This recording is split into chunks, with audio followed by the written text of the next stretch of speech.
जानकारी जो हमें सुबह मिली है, अयोध्या वहाँ की एक महिला जो वाराणसी इंटरव्यू के लिए गई और वापस अपने भाई के घर आना चाहती थी, जब घर पहुंची है उसके लिए जो उसने ऑटो किया, उस महिला के साथ जो हुआ है पुलिस छिपा रही है। सुनने में आ रहा है महिला के साथ बलात्कार और उसको वहीं मार दिया। सवाल यह है कि जो लोग जीरो टॉलरेंस की बात कर रहे हैं, अयोध्या की वो महिला वाराणसी में इंटरव्यू के लिए गई, लखनऊ अपने भाई के घर जाना चाहती थी, ऑटो में गई, उस महिला ने पूरी जानकारी दी डायल 100 को, उसके बावजूद भी पुलिस ने कोई कार्रवाई नहीं की, उसकी हत्या हो गई, बलात्कार हुआ। क्या यही जीरो टॉलरेंस है उत्तर प्रदेश सरकार का? और केवल एक जगह उत्तर प्रदेश की घटना नहीं हो रही है, पूरे उत्तर प्रदेश में आप जानकारी कर लें। प्रयागराज एक बेटी के साथ जो घटना हुई है उसकी आप कल्पना नहीं कर सकते, आंखें निकाल ली गई, बलात्कार हुआ उसके साथ, और भी घटनाएं हुई इस तरह की।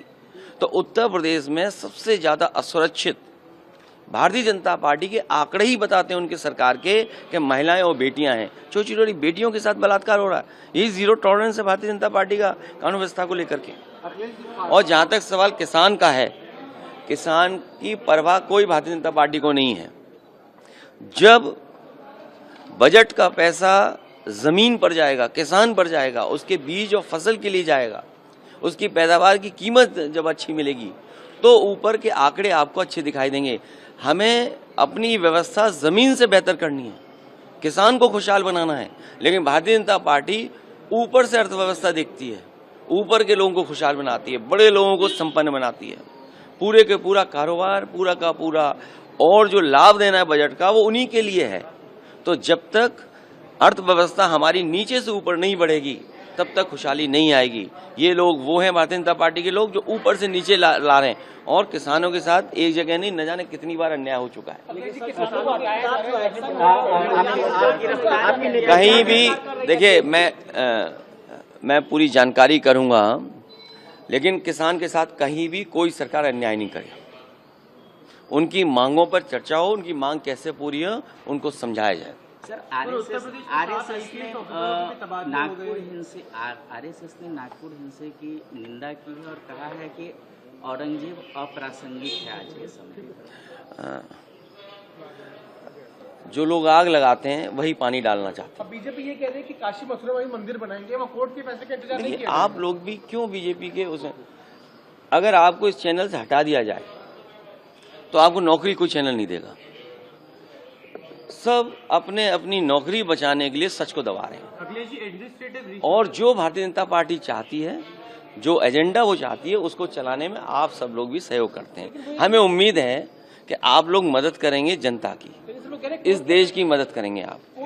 और औरंगजेब, ये बताइए आप, मैं आपसे सवाल पूछता हूँ, आप औरंगजेब पे सवाल, एक मिनट, अच्छा कितने कैमरे में, किस कैमरे पे बोलूँ?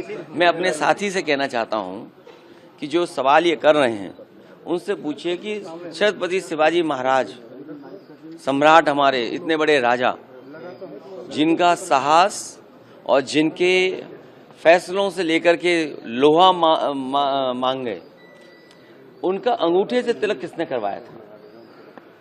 उनका अंगूठे से तिलक किसने करवाया था? मैं आपसे कहता हूं, मेरे से सवाल पूछिए अंगूठे का तिलक का, कि जब वो राजा बने, आप सवाल करिए मुझसे। सर, किसने करवाया? नहीं, आप मुझे सवाल कीजिए, छत्रपति शिवाजी महाराज जी का अंगूठे से तिलक हुआ तो हम बताते हैं। सर, छत्रपति शिवाजी महाराज जी का जो अंगूठे से तिलक हुआ था वो किसने करवाया? ये भारतीय जनता पार्टी से चर्चा नहीं करना चाहती है। जैसे कि मैं सो रहा हूँ तो पिताजी को जगाना है मुझे, तो वो डायरेक्ट उठाने के बजाय, और हिंसा की परंपरा मेरे यहाँ नहीं थी सौभाग्य से, तो वो क्या करते थे कि उस कमरे में आ जाएंगे या बाहर से गुजरेंगे और चौपाई बोलेंगे, प्रात काल उठ गए रघुनाथा,